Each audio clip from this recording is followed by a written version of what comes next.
கொலை செய்வது பெருமைப்படியாக இந்த படம் சொல்ல போவது பல கதை.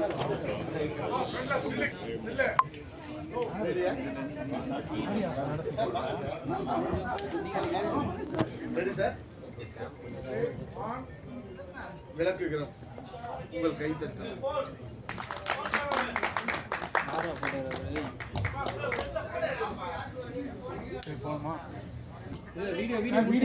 ட்ரெய்லர் மற்றும் இசை வெளியீடு இப்போது பத்திரிகையாளர்கள் முன்னிலையில் லட்சுமிகாந்தன் கொலை வழக்கு படத்தோட இசை வெளியீட்டு விழா நடைபெறுகிறது. தேங்க்யூ.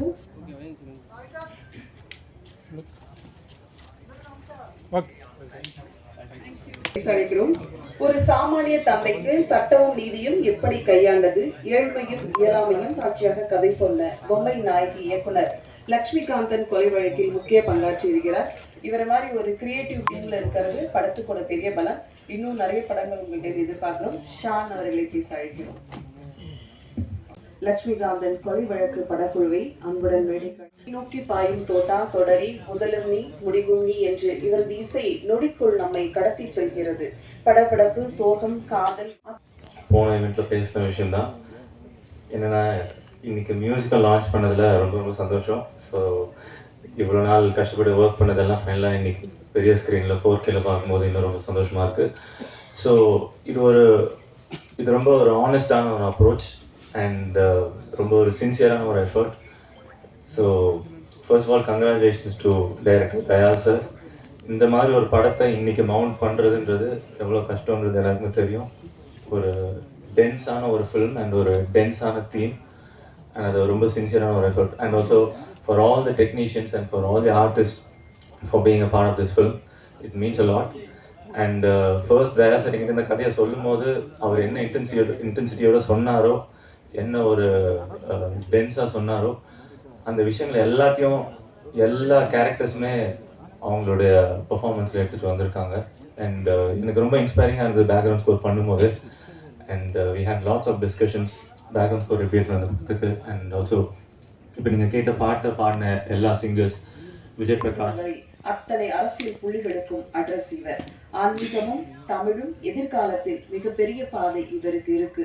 ஊர் அறிந்த ஒரு முகம் ரங்கராஜ் பாண்டே அவர்களை பேச அழைக்கிறோம்.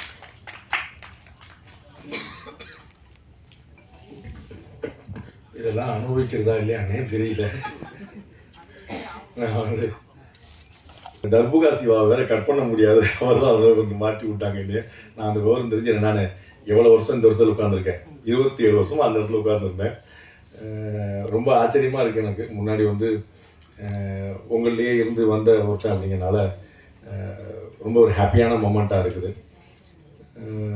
அன்னைக்கு நாங்கள் உள்ளே வரும்போது எல்லாமே பேப்பரும் பேனாவும் கையில் எடுத்து வச்சுட்டு நாங்கள் எழுதிட்டுருப்போம். அது ஷார்ட் ஹேண்ட் படிக்கலை. நான் அன்னை மாதிரி பெரிய சீனியர் ஜேர்னலிஸ்ட் எல்லாம் கடகடன்னு அடிக்கும்போது நாங்கள் எழுத்தில் எழுதிட்டு ஒரு குறிப்பான வார்த்தையெல்லாம் எழுதி பண்ணிக்கிட்டு இருக்கோம். அதுக்கப்புறம் எங்கள் காலத்தில் தான் டெலிவிஷன் வந்துச்சு. அப்போ டெலிவிஷன் மீடியாவுக்கும் எங்களுக்கும் பொறாமையாக இருக்கும். அவங்க அரசியல்வாதிலாம் பேட்டி கொடுக்கும்போது டிவி சேனல்ஸ் பேர் சொல்லி அவங்கெல்லாம் வந்துடலாம் அப்புறம் கொடுப்போம். அப்போ நாங்கள்லாம் யார் அப்படின்னு சண்டைக்கு வேறு போகும்.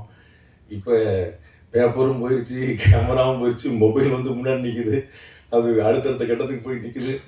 ப்ரெஸ் ஷோ அப்படின்னு தனியாக ஒன்று போடுறாங்க, இன்ஃப்ளூயன்சர் ஷோ அப்படின்னு ஒன்று தனியாக போடுறாங்க. நடுவில் ஒரு ஷோ போடுவாங்க போல். பெரிய அளவில் டெவலப் ஆகிருக்குது. அதனால் கொஞ்சம் வச்சு செய்யாமல் கொஞ்சம் பார்த்து செய்யுங்க. நாளைக்கு நான் முதலமைச்சர் ஆனால் உங்களெல்லாம் நல்லா கவனிச்சுக்கிடுவேன். பன்னீர் அண்ணன் கேமராமேன், அவங்களுக்கு தான் நான் முழு நன்றியை சொல்லணும். அது ரொம்ப பியூட்டிஃபுல்லாக என்னையும் பார்க்கும்படியாக காட்டினவர். ஏன்னா நேர்கொண்ட பார்வையோ ரணசிங்கமோ மற்ற படங்கள்லாம் அந்தந்த நட்சத்திரங்கள் கூட நடித்ததுனால நமக்கு ஒரு வெளிச்சம் கிடச்சிருச்சு. இதில் ஒரு இருட்டான அறை, ஒரு விடிகாலை பொழுது, அது ஒரு 4க்கு 4 அறை. அதில் எவ்வளோ தூரம் ஆங்கிள் வைக்க முடியுமோ நம்ம அண்ணன் சுருணை சிவானன் சொன்ன மாதிரி அது ஒரு சிறை அறைக்குள்ளே நடக்கக்கூடிய ஒரு இடத்துல மொத்தம் 4 சுவர் தான். அப்போ எவ்வளோ மல்டிபிள் ஃப்ரேஸாக ஒரு வெரைட்டி கிடைக்கும் அப்படிங்கிறத பன்னீர் அண்ணன் படாத பாடுபட்டு எடுத்தாங்க. அது கிட்டத்தட்ட ஒரிஜினல் சிறையிலே எடுக்கப்பட்ட விஷயம். அது அண்ணனுடைய எக்ஸ்பீரியன்ஸை நான் அன்னைக்கு பார்த்தேன் கண் கூட. ரொம்ப மறக்க முடியாத ஒரு தம்பி பாண்டே.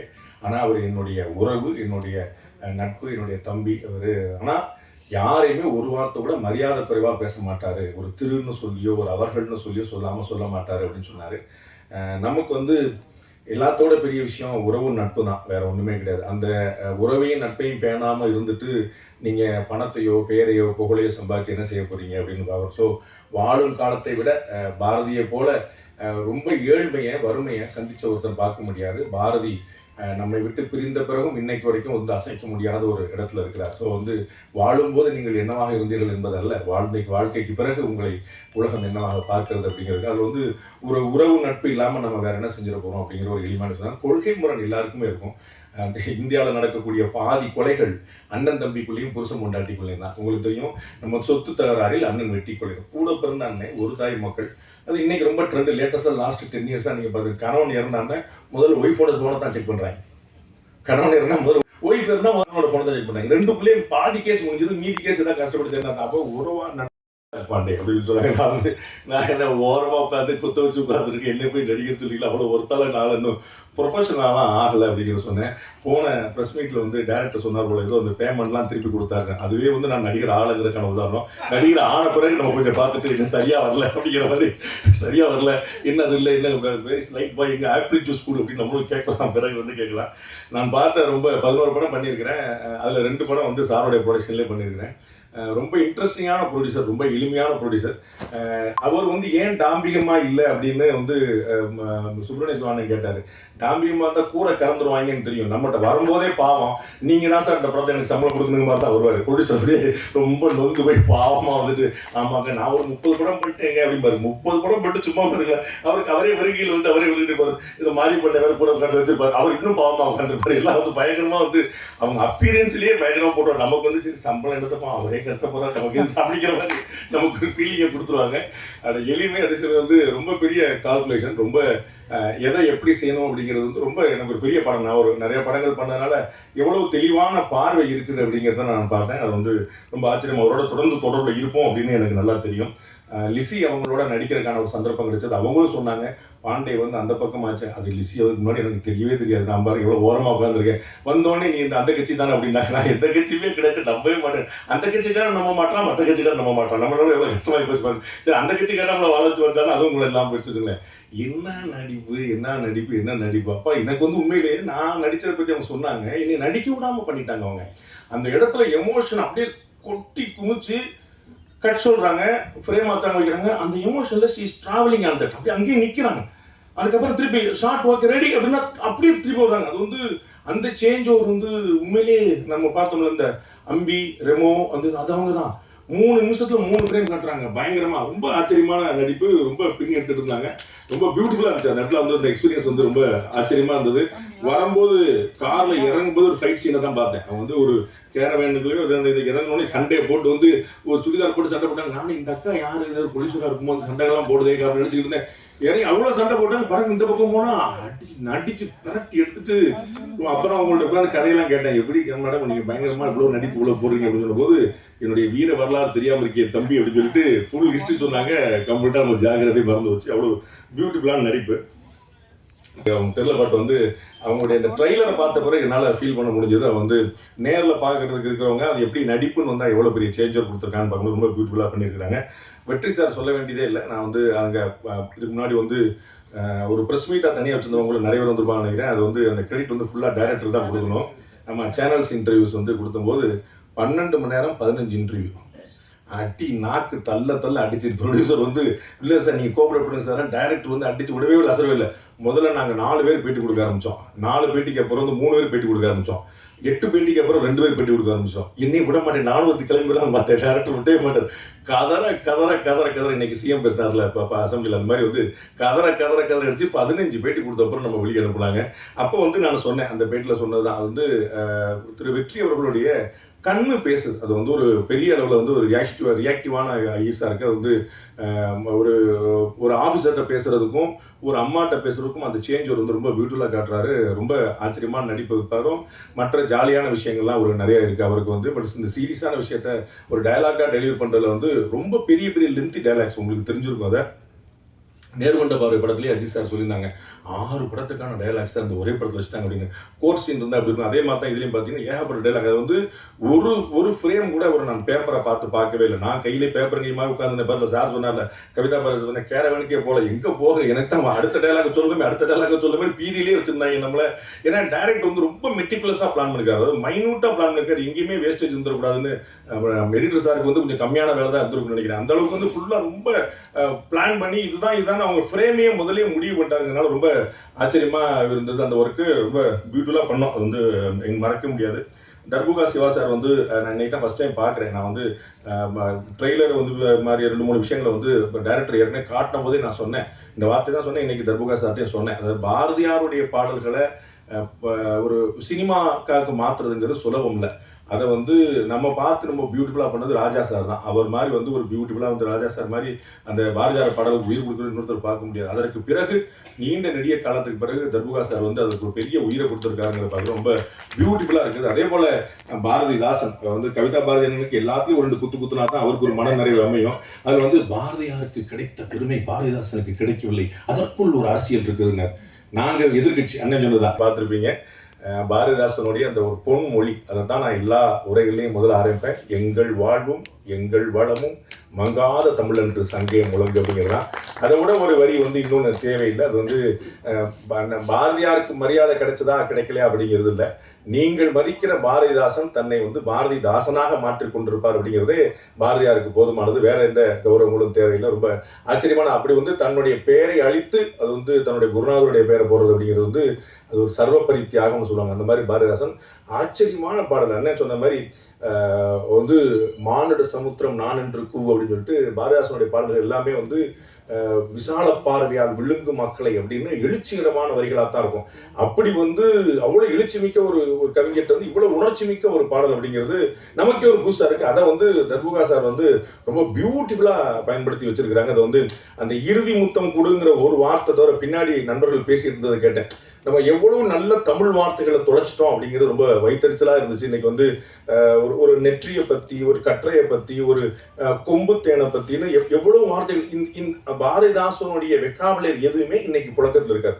யாரா ஒருத்தர் கொம்புத்தேன் அப்படின்னு என்ன தெரியுமான்னா என்ன தமிழ் வார்த்தையில காணாம போச்சு. அதை வந்து அந்த பாரதிதாசனுடைய வரிகள்ல அதில் தெரிஞ்சுதான் டைரக்டர் வந்து அப்படியே பாரதிதாசனுடைய பாட்டுக்கு வந்த மாதிரி போக வேண்டாம் பாட்டு ஜென்சி அப்படிங்கிற பாட்டுக்கெல்லாம் போக வேண்டாம்னு நினைச்சிட்டார். அனுபவத்தில் அற்புதமான வரிகளுக்கு வந்து உயிர் கொடுத்திருக்கிறாரு தர்புகா. உங்களுக்கு வந்து நிச்சயமாக காலம் உங்களுக்கு நன்றியோடு கூட நிற்கும். And director sir Dayal Padmanabhan sir வந்து சொல்ல வேண்டியதே இல்லை.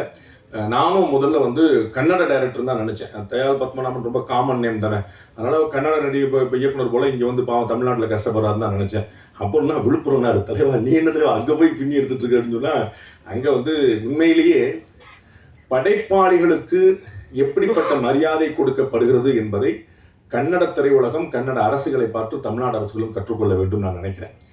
ஏன் அப்படின்னா ஒரு 7-8 வருஷமா அவார்டே கொடுக்கல அப்படின்னு மொத்தமாக கொடுக்குற பழக்கம்லாம் இங்கே இருக்குது. அங்கே வந்து எவ்வளோ பெரிய கௌரவம் வந்து எழுத்தாளர்களையும் படைப்பாளிகளையும் அமர வைத்து உட்கார வைத்து முதலமைச்சர்கள் அதிகாரிகள் வந்து நின்று கொண்டு விருது கொடுக்குற மாதிரி காட்சியெல்லாம் நம்ம பார்க்குறோம். அதெல்லாம் வந்து கற்பனை செய்ய முடியாத ஒரு உயரம். படைப்பாளியை கேரளாவில் அந்த மாதிரி விஷயங்கள் இருக்கு.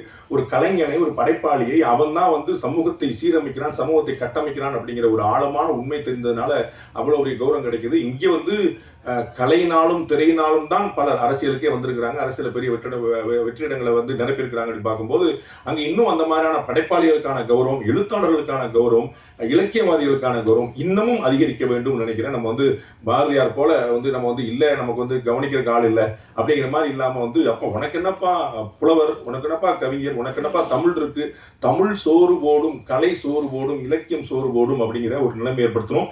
அப்பதான் தமிழ் வாழும். அந்த மாதிரி ஒரு ஆச்சரியமான ஒரு இயக்குனர். நான் வந்து அவருடைய மெட்ரிகுலஸ் பிளானிங்கை வந்து பார்த்தேன். நான் வந்து ப்ரொடியூசர்கிட்ட அவ்வளோ போல்ந்து சொல்லியிருக்கிறேன் டைரக்டரை பற்றி, பயங்கர ஆச்சரியங்க அப்படின்னு சொல்லிட்டு. நான் வந்து அடுத்தடுத்த படங்களில் வந்து அவங்க எப்படிலாம் பண்ணுறாங்க, அவங்க வந்து தயாளன் சார் மாதிரி பண்ணுறாங்களாம் பார்க்க ஆரம்பிச்சேன். அவ்வளோ தூரம் அறிவே கிடையாது எனக்கு சினிமா பற்றி. இருந்தாலும் அப்படி பார்த்து அப்படி பண்ணுறாங்க. அவ்வளோ வெல் பிளான்டு, கம்ப்ளீட்டாக எல்லாமே ஸ்ட்ரக்சர்டு பண்ணியிருக்காங்க. எதுவுமே புதுசாக அந்த கட்டத்தில் வந்து மாத்திரம் அப்படிங்கிறதே கிடையாது. ஃப்ரேம்ல வந்து எல்லாமே அவ்வளோ ரொம்ப மெட்டிகுலஸாக பண்ணியிருக்காங்க. எல்லாருக்கும் தெரியும் உங்களுக்கு 20 நாளில் படம் முடிச்சாரா, 21 நாளில் படம் முடிச்சாரா, அவருடைய பேட்டர்னே அப்படி தான் இருக்குங்கிறத நம்ம பார்க்குறோம்.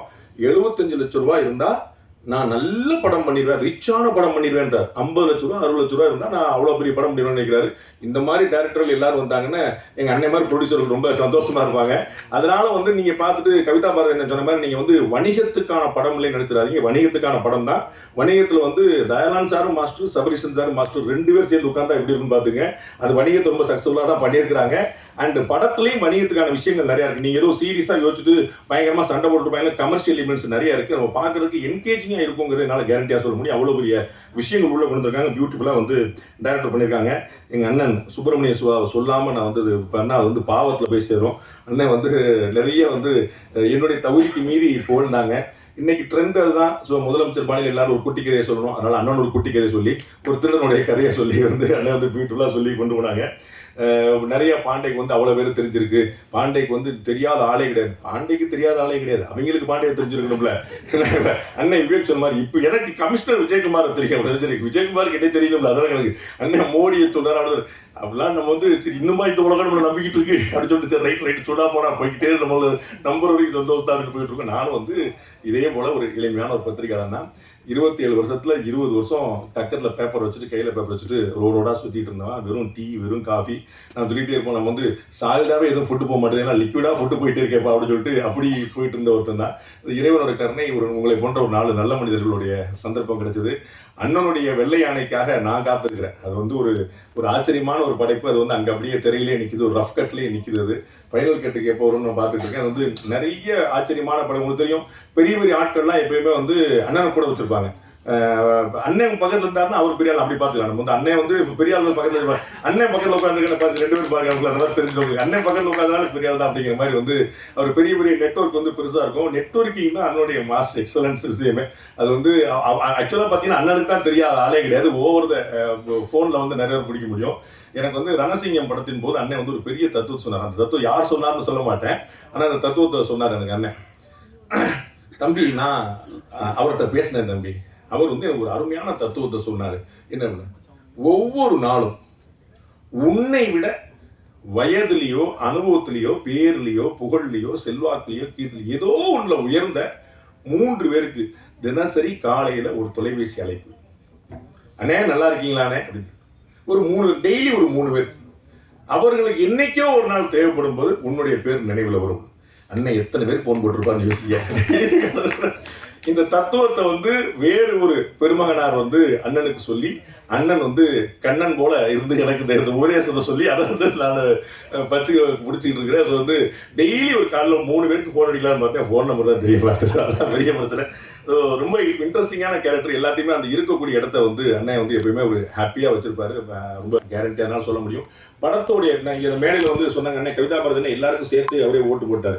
வந்து இங்கே இருக்க பலருக்கும் பாண்டேக்கும் உடன்பாடு கிடையாதுன்னு அவரே சொல்லிட்டாரு. அதனால வந்து அப்படி இருக்கலாம். உங்களுக்கு நீங்கள் நினச்சிட்டு இருக்கீங்க ப்ரொடியூசர் என்ன கலர் சட்டை போட்டிருக்காருன்னு பார்த்துக்கோங்க. டைரக்டர் யாரும் நான் யார்ட்டையும் சொல்ல மாட்டேன், எனக்கு மட்டும் தான் தெரியும். இந்த மாதிரி ஒரு கிளம்பி விட்டு போயிட்டு அவங்க இல்லைன்னு சொல்ல மாதிரி கொள்கை. இது வந்து எனக்கு இந்த படத்துடைய கொள்கை உடன்பாடு இருக்கா இல்லையாங்கிறதுல நான் இந்த படத்தில் நடிப்பதற்கு கூலி வாங்கியிருக்கிறேன். அந்த கூலிக்கு விசுவாசமாக உழைக்க வேண்டும் என்பது மட்டும்தான் என்னுடைய நோக்கம். அதற்கு டைரக்டருக்கு இன்னொரு டேக் வரணுங்க அப்படின்னு சொல்லி அவருக்கு வந்து ஒரு டிஜிட்டலாக இருந்தாலும் இன்னொரு நாள் எடுத்துகிட்டு போயிடக்கூடாது. நாங்கள் வந்து அது மாதிரியான ஒரு வாய்ப்புனால தான் நாங்கள் வந்து 2 நாள் படத்தை முன்னாடியே முடித்தோம். ஸோ நமக்கு வந்து கமலஹாசன் சார் மாதிரி அவார்டு வாங்க முடியாது, சிவாஜி சார் மாதிரி பேர் வாங்க முடியாது. அது நமக்கு முன்னாடியே தெரியும். அதனால் நம்மளால் என்ன முடியுமோ நம்ம வந்து அதை மட்டும் சரியாக செஞ்சுருவோம். ஸோ டைரக்டருக்கு வருத்தப்படாமல் ப்ரொடியூசருக்கு கையை கிடைக்காமல் நம்ம என்ன வேலை பண்ண முடியுமோ அதை பண்ணிடுவோங்கிறத தவிர எனக்கு வேறு எந்த நோக்கம் இல்லை. அந்த வகையில் இது வந்து ஒரு பியூட்டிஃபுல்லான இன்ட்ரெஸ்டிங்கான படம். அதை வந்து நான் உள்ள கான்ட்ரிபியூட் பண்ணும்போதும் எனக்கு ஒரு பெரிய ஒரு ஈர்ப்பை ஏற்படுத்தி இருந்துச்சு, அது ஒரு பிணைப்பை ஏற்படுத்திச்சு. நான் அப்படி தான் எல்லா இடத்துலையுமே ஒர்க் பண்ணுறேன். அதனால் ஒரு பியூட்டிஃபுல்லான படம் பாருங்கள். உங்களுடைய நியாயமான விமர்சனங்களை வைங்க, நிறைய நண்பர்கள் கொண்டு போய் சேருங்க. இறைவன் துணை இருக்கும். நன்றி. மனிதன் மாதிரி சிந்தனை சிந்திக்காமல் அசாதாரணமாக சிந்திச்சாலும் குற்றவாளி ஆகிறோம். அவனுக்கு திருந்ததுக்கான வாய்ப்பை எத்தனை பேரை வேணாலும் கொடுக்கணும் அப்படின்றது என்னுடைய எண்ணம். இது என்னுடைய ஸ்டாண்ட். இதை இந்த படத்தில் நான் பேசியிருக்கேன். ஓகேங்களா? எத்தனை முறை வேணாலும் அவனுக்கு சந்தர்ப்பம் கொடுக்கணும். அவன் திருந்தாட்டாலும் திருந்துன்னு சொல்லணும். அதுக்கு நான் சொல்லியிருக்கிறதே வந்து குழந்தை வளர்ப்பை பற்றி நான் சொல்லியிருக்கேன். நம்ம குழந்தை தப்பு பண்ணுறப்ப 10 வாட்டி அவன் தப்பு பண்ணா கூட 10 வாட்டி அடிச்சுட்டு திரும்ப சரி இனிமேட்டு செய்யாத அப்படின்னு சொல்லுவேன் தவிர அவன் வந்து வீட்டை விட்டு வெளியே போன்ற அந்த எக்ஸ்ட்ரீம் ஸ்டெப்ஸ் நம்ம எடுக்கிறது வந்து ரொம்ப ரொம்ப ரேர். அதர்வைஸ் நம்ம அடிச்சுட்டு திரும்ப யோசிச்சுன்னு தான் இருக்கும், அடிச்சிட்டோமே இப்படி பண்ணிட்டோமே அப்படின்னு யோசிப்போம். ஒரு குழந்தை வளர்ப்பெடுப்புன்ற வார்த்தையை நான் யூஸ் பண்ணியிருக்கேன். இதே தான் இந்த படத்தில் நான் சொல்ல வர கருத்து. ஆனால் என்னுடைய கருத்தை திணிக்கிறதுக்கான ஒரு படம் இது கிடையாது. அப்ப ஆப்போசிட்ல இருக்கிறவங்களுக்குன்னு ஒரு கருத்து இருக்கும்ல, ஒரு ஒரு எதிர் கருத்து இருக்கும்ல, அந்த கருத்தையும் இதுல பேசியிருக்கோம். ரொம்ப ஒரு என்டர்டைன்மெண்டான படம் சொல்ல மாட்டோம், ரொம்ப எங்கேஜிங்கா இருக்கிற ஒரு படம். அதுல ஆங்காங்கே என்டர்டைன்மெண்ட் விஷயங்கள் இருக்குமே தவிர ரொம்ப எங்கேஜா உங்களை ரொம்பவும் ஒரு ஒரு ஒரு ஒரு உலகத்துக்குள்ள ஒரு ஜெயிலுக்குள்ள கொண்டு போவோம், திரும்ப ஒரு ஒரு ஒரு வில்லேஜுக்குள்ள கூட்டு போவோம். அது மாதிரியான ஒரு கதை அம்சம் ஒரு விஷயம். இந்த குற்றவாளி இந்த ஒரு ஒரு சூழ்நிலையால ஒரு மனுஷன் குற்றவாளி ஆகிறான்றதுக்கு நான் ரெண்டு விஷயம் தான் சின்னதாக ரெஃபர் பண்ணிட்டு என்னுடைய பேச்சை முடிச்சுக்கலான்னு இருக்கேன். ஒன்று, நான் ஒரு சென்ட்ரல் கவர்மெண்ட் எம்ப்ளாயா ஒர்க் பண்ணிருந்தப்ப, நான் பேச்சுலரா இருந்தப்ப எனக்கு சின்ன வயசுல இருந்து மியூசிக் கற்றுக்கணுன்ற ஆசை இருந்துச்சு. ஓரளவுக்கு சுமாராக பாடுவேன். ஸோ ஆனால் மியூசிக் கற்றுறதுக்கான பொருளாதார சூழ்நிலை எனக்கு வந்து இல்லை. எங்கள் அம்மாவுக்கு அவ்வளோ எஃபர்ட் பண்ண முடியல, சிங்கிள் பேரண்ட்ன்றதால. நான் பெங்களூர் போயிட்டு சென்ட்ரல் கவர்மெண்ட் எம்ப்ளாய் ஆன உடனே நான் ஃபஸ்ட்டு பர்ச்சேஸ் பண்ணது வந்து ஒரு கீபோர்டு, ஒரு கேஷியோ கீபோர்டு தான் பர்ச்சேஸ் பண்ணேன். ஒரு பேச்சுலர் ஒரு ரூமில் ஒரு 2வது மாடியில 3வது மாடியில அல்சூரில் தங்கி இருக்கிறப்ப செழியன்னு சொல்லி ஒரு தமிழ் ரவுடி, ஆல்ரெடி நான் அந்த இடத்துல இருந்தப்போ அவன் ஆல்ரெடி ஒரு 10-12 கொலை பண்ண ஒரு ரவுடி.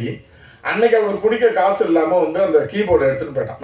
நான் இந்திரன்னு சொல்லி ஒரு ஸ்ரீலங்கா தமிழன்னு நாங்களும் உட்காந்து சாப்பிட்டு இருக்கோம். அவன் பாட்டு வந்தாடே குடிக்க காசு இல்லைன்னு சொல்லிட்டு நேராக வந்தான், கீபோர்டு எடுத்துகிட்டு போயினே இருந்துட்டான். முதல் முறையாக வாழ்க்கையில் நான் யோசித்தோம், என் வாயில கெட்ட வார்த்தை ஆக்சுவலாக வந்துச்சு, நான் கண்ட்ரோல் பண்ணிட்டேன். உன்னை நான் இன்னைக்கு சரி, நீ பெரிய கொலை, நீ பெரிய ரவுடி இல்லைடா, உன் சாவு என் கையில்டானே என் மைண்டில் வந்துச்சு. ஏன்னா 19-20 வருஷம் கழிச்சு நான் கனவு கண்டு வாங்கி வச்ச ஒரு கீபோர்டு ஒரு திருடுன்னு போறப்ப என் மைண்ட்ல வந்துச்சு, இவரை எப்படின்னா நான் போட்டுருணும்டா அப்படின்ட்டு. நான் சென்ட்ரல் கவர்மெண்ட் எம்ப்ளாய் போயிருக்கேன் விழுப்புரத்துல இருந்து. என் மனசுல வந்து என்னைக்காவது பண்ணும், ஒரு 6 மாசம் எனக்கு அந்த எண்ணம் இருந்தது, இவனை எப்படின்னா போட்டுருணும். ஆனா போலீஸ்ல மாட்டக்கூடாது அப்படின்ற எண்ணம் வந்துச்சு. எதுக்கு வந்துச்சுன்னா பணத்துக்காக, புகழ், எதுக்காகவே வரல. என் கீபோர்டையும் தூக்கின்னு போயிட்டான். ஸோ நான் டிப்ளமோ படிச்சு நான் வந்து அப்புறமா ஒரு பாயிண்ட்ல வந்து அந்த இந்திரன் சொல்லி ஸ்ரீலங்கா தமிழன் ஒரு அகதி அவன் தான் எனக்கு சொன்னான், எங்க சொல்லி என் மனசை மாத்திரான். கடவுள் புண்ணியத்தில் எனக்கு ஒரு அந்த கட்டுப்பாடு இருந்துச்சு, அதனால அந்த குற்றவாளியோட சூழ்நிலையை சொல்றதுக்காக சொல்றேன். இது ஃபர்ஸ்ட் எக்ஸாம்பிள். 2வது எக்ஸாம்பிள், நான் வந்து விழுப்புரத்துல இருந்து பெங்களூர் டிராவல் பண்ணப்போ ட்ரெயினில் எனக்கு கை குழந்தை, எனக்கு 3 மாதம் குழந்தை, ட்ராவல் பண்ணினப்போ ஓமலூர் ஸ்டேஷனில் ஒரு வயசான ஆள் எங்கள் கூடயே ட்ராவல் பண்ணி என்னோட சூட்கேஸில் இருந்த கம்ப்ளீட் நகை, ஒரு அந்த காலத்தில் வந்து அது 1.5 லட்சமோ 2 லட்சமோ கேஷ், ஏதோ ஒரு பையன் என்னோட ஃப்ரெண்டுக்கு வேலை வாங்கி கொடுக்குறதாக வச்சிருந்த காசு ஒரு சூட்கேஸோட அடிச்சுன்னு இறங்கி ஓடி போயிட்டார். கையில் குழந்தை இருக்குது, ஓமலூர் ஸ்டேஷனுக்கு என்னால் ஓடி போய் ஒரு பிடிக்க முடியல, இம்மிடியேட்டாக ட்ரெயினும் மூவ் ஆகிடுச்சு. அந்த பாயிண்ட்ல இருந்து நான் என் ஒய்ஃபும் வந்து சென்ட்ரல் கவர்மெண்ட் எம்ப்ளாய் தான். நான் ரொம்ப கடனுக்கு உள்ளாகிறேன். ஒரு மிடில் கிளாஸ், நான் லோயர் மிடில் கிளாஸே ஒரு மிடில் கிளாஸ் இப்போ தான் நெக்ஸ்ட் லெவலுக்கு போயிட்டு இருக்கேன். அதுக்கு நடுவில் இவ்வளோ நகையை இழக்கிறேன், இவ்வளோ பணத்தை இழக்கிறேன். 2 பேருமே சென்ட்ரல் கவர்மெண்ட் எம்ப்ளாய் இருந்தால் கூட கொஞ்சம் கஷ்டமாக இருக்குது. கடன்ன்ற விஷயம் எனக்கு பில்ட் ஆகிட போகுது. இந்த சூழ்நிலையில் இதை எப்படி ஹேண்டில் பண்ணுறதுன்னு ஒரே ஸ்ட்ரெஸ்ஸு. விழுப்புரத்துல இருந்து சென்னைக்கு ட்ரெயினில் போயின்னு இருக்கிறப்ப எக்மோர் ஸ்டேஷனில் ஏறுறேன். ஆப்போசிட்டில் ஒரு கப்பல் உட்கார்ந்து இருக்காங்க. ஒரு லேடி வந்து நிறைய நகை போட்டுன்னு இருக்காங்க. காரைக்குடியோ மதுரை எங்கே போகிற ஒரு லேடி. அவங்க ஹஸ்பண்ட் வந்து சொல்கிறாரு, நீ இப்போ ட்ரெயின் ஸ்டார்ட் ஆனவொன்னா தூங்கிடுவ, நகையெல்லாம் எடுத்து கைட்டு உள்ளே வை அப்படின்னு சொல்கிறாரு. எல்லாத்தையும் கைட்டு நகையெல்லாம் கைட்டு அந்த அம்மா உள்ளே வச்சிடுறாங்க. தாண்டி செங்கல்பாடு கூட தாண்டில் 2 பேரும் தூங்கிடுறாங்க. என் மைண்டில் வந்தது என்னன்னா, எப்போவுமே கடவுள் மேலே ஒரு பாரத்தை போடுவோம்ல, கடவுளே நமக்கு காமிச்ச வழி, அதுக்கு தான் கடவுள் எனக்கு ஒரு வழியை காமிக்கிறார் போல இருக்கு. ஒரு வேலை பண்ணலாம், விழுப்புரத்தில் இறங்கினா தானே பிரச்சனை. முண்டியம்பாக்கத்தில் இந்த நகை, நான் ஒரு சென்ட்ரல் கவர்மெண்ட் எம்ப்ளாயி, நான் ஒரு இன்ஜினியரிங் லெவலில் படிச்சுட்டு உள்ளே போகிறேன். எனக்கு என் மைண்டில் வந்த விஷயம்னா கடவுள் எனக்கு காமிச்ச வழி இது அப்படின்னு சொல்லிட்டு முண்டியம்பாக்கத்தில் அடிச்சுட்டு நம்ம இறங்குறோம் அப்படின்னு என் மைண்டில் வருது. நான் தனியாக தான் ட்ராவல் பண்ணுறேன். ஆனால் ஒரே ஒரு விஷயம் தான் என்னை ரியலைஸ் பண்ண வச்சுச்சு. என்னன்னா, அன்னைக்கு நைட்டு நான் அழுக தானே, நான் முண்டியம்பாக்கத்தில் இறங்கணும், எங்களுக்கு நகை இல்லைன்னா இவங்க தானே நான் அழுகுவாங்கன்ற ஒரு எண்ணம் வருது. என் எண்ணம் மாறி போயிடுது. ஸோ எல்லா குற்றவாளிகளுக்கும் அந்த பிரேக்கிங் பாயிண்ட், அந்த பிரேக்கிங் பாயிண்ட் கிடைக்குமா, அந்த ரியலைசேஷன் பாயிண்ட் கிடைக்குமான்னு தெரியல. ஆனால் பிரேக்கிங் பாயிண்ட் கிடைக்காதவன் குற்றவாளி ஆயிடுறான். என்னை பொறுத்த வரைக்கும் அவன் தான் குற்றவாளி ஆயிடுறான். அந்த குற்றவாளியை மன்னிச்சிருங்க, நான் வந்து ஒரு இயேசுநாதர் ஆகிடுங்க அதெல்லாம் சொல்ல வரல. நான் ஒரு அசாதாரணமான ஒரு மனநிலை தான் உங்களை குற்றவாளி ஆக்குது. அவனுக்கான அந்த அட்டம்ப்டை இந்த சொசைட்டி பண்ணினே இருக்கணும். பண்றப்ப அதுக்கான ரிசல்ட்டை பார்க்க முடியுன்ற விஷயத்த ரொம்ப ரொம்ப ஸ்ட்ராங்கா ரொம்ப என்கேஜிங்கா பண்ணியிருக்கேன். 6ஆம் தேதி டு 8ஆம் தேதி இந்த 3 நாள், ஜூலை 6 to 8 இந்த 3 நாள்ல ஒரு நாள் வந்து ப்ரெஷ் ஷோ இருக்கும். அந்த 8 இப்போதைக்கு பண்ணி வச்சிருக்கோம். நான் ட்ரை பண்ணின்னு இருக்கோம். 7ஆம் தேதி எங்கள் அப்பாவோட தேவசம். ஸோ நான் சென்டிமெண்ட்டாக கேட்டுக்கிட்டேன். நான் தேவசம் பண்ணிட்டு வந்து அவருடைய ஆசீர்வாதத்தோட நான் படத்தை காமிக்கணும்னு நினைக்கிறேன். நான் அதனால அந்த 7ஆம் தேதி யார் பிஆர்ஓ இருக்கோ அவங்கள்ட்ட வேணா ஸ்வாப் பண்ணி சொல்லி கேட்டிருக்கேன் நான் ஒரு சென்டிமெண்ட்டுக்காக. ஸோ அன்னைக்கு உங்களை திரும்ப சந்திக்கிறேன். ஸோ இந்த வாட்டி உங்களுக்கு ஹோம்ஒர்க்லாம் கொடுக்கல, வேண்டுகோளோட போகிறேன். உங்களுக்கு என்ன பட்டுச்சோ அதை எழுதுங்க. ஸோ நான் எல்லா ஆர்டிக்கிளும் எனக்கு என்ன ஆச்சுன்னா 5வது ஆர்டிக்கிள் படிக்க ஆரம்பித்த உடனேயே ஒரு டயர்ட்னஸ் வந்துருச்சு. அப்புறம் ஜென்ரலாக டீம் கிட்ட சொல்லி படிக்கிறப்ப அவங்க எனக்கு ரிப்போர்ட் கொடுத்தப்ப இல்லை சார் எல்லாமே ஒன்றே தான் எழுதியிருக்காங்கன்ட்டு இதை ஒரு வேண்டுகோளாக அவங்கள்ட்ட வச்சு விடைபெறுகிறேன். இது இல்லாமல் இன்னும் ஒரே ஒரு விஷயம் மட்டும்